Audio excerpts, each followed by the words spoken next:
This handout picture released by the Miraflores Palace Press Office shows Venezuela's interim president Delcy Rodriguez, L., taking an oath in front of Venezuela's National Assembly President Jorge Rodriguez, R., and Deputy Nicolas Maduro Guerra, C., during a session of the National Assembly in Caracas on January 5, 2026.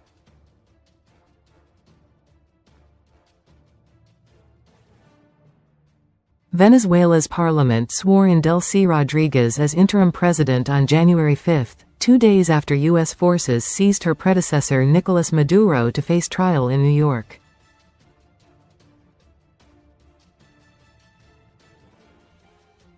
Members of the new National Assembly offered their full backing to Rodriguez, who had been Maduro's vice president, and re-elected her brother Jorge Rodriguez as parliament head.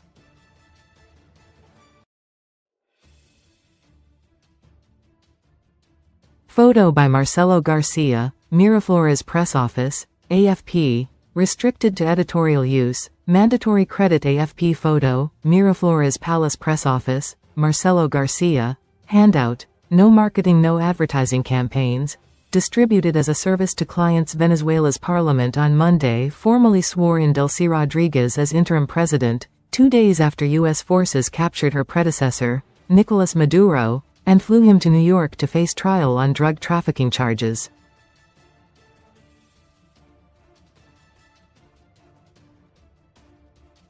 Rodriguez, who served as Maduro's vice president, took the oath of office before the National Assembly, addressing lawmakers. "I take this oath in the name of all Venezuelans.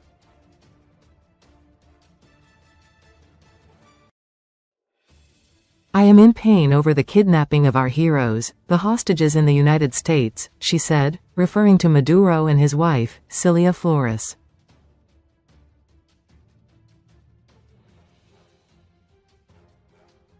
The session also saw the re-election of Rodriguez's brother, Jorge Rodriguez, as parliament speaker, consolidating control of Venezuela's executive and legislative branches within the siblings.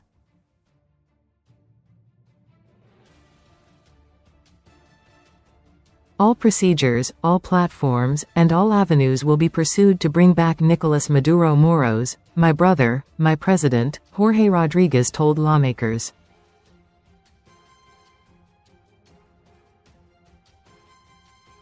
Maduro's son, Nicolas Maduro Guerra, also addressed the assembly, pledging family support and assuring Venezuelans of continuity.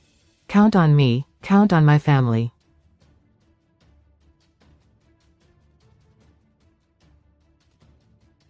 Venezuela is in good hands until my parents return.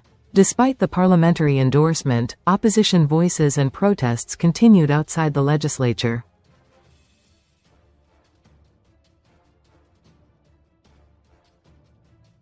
Thousands of demonstrators marched through Caracas, chanting in support of Maduro.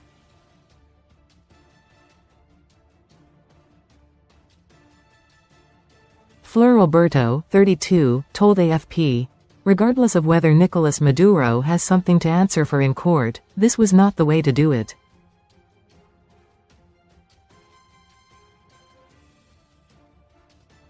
The parliament session opened with lawmakers chanting, "Let's go Nico," a slogan from Maduro's 2024 campaign, which was widely criticized internationally as fraudulent.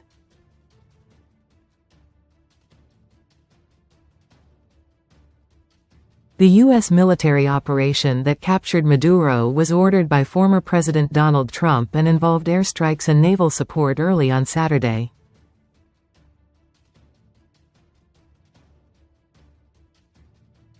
Venezuelan lawmaker Fernando Soto Rojas condemned the raid, saying, "The President of the United States, Mr. Trump, claims to be the prosecutor, the judge, and the policeman of the world."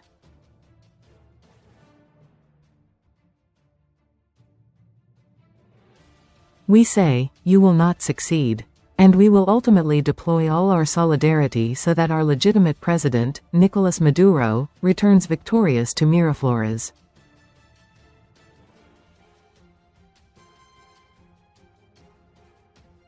Following Rodriguez's swearing-in, tensions persisted in the capital. Witnesses reported shots fired near the Miraflores presidential palace, while drones were seen over the area.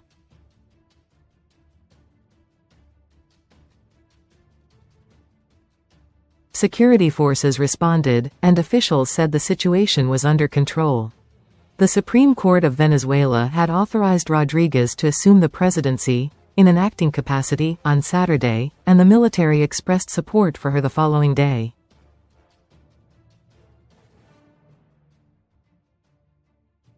Maduro Guerra emphasized Venezuela's demand for respectful international engagement.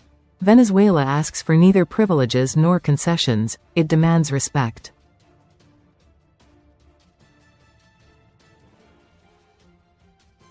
We want international relations with everyone, based on equality, mutual respect, and cooperation, without threats and without interference.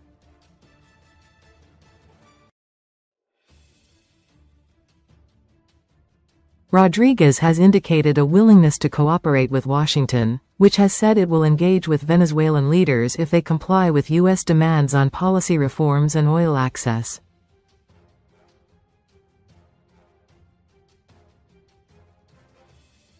Trump, however, warned that Rodriguez could face consequences should she fail to follow these requirements.